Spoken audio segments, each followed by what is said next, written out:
Pelaksanaan program TMMD ke-110 Kodim 0813 Bojonegoro ternyata juga membawa berkah bagi penjual material lokal.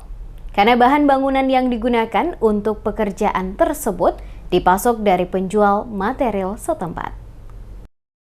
Pelaksanaan program TMMD ke-110 Kodim 0813 Bojonegoro secara tidak langsung berdampak di sektor perekonomian pelaku usaha di desa sasaran. Salah satunya seperti yang dirasakan Lutfi, penjual material bangunan desa Ngerancang. Di mana selama pelaksanaan rehab SD Negeri Ngerancang 4, banyak menggunakan material dari tempat usaha Lutfi.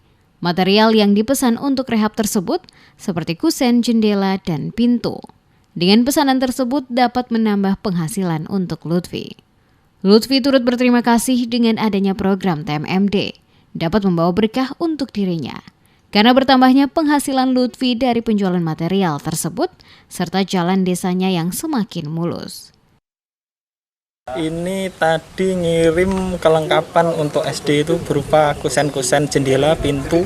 Ya, saya terima kasih untuk program ini karena dengan program ini saya juga bisa menghasilkan dan bisa memberi pemasukan kepada saya.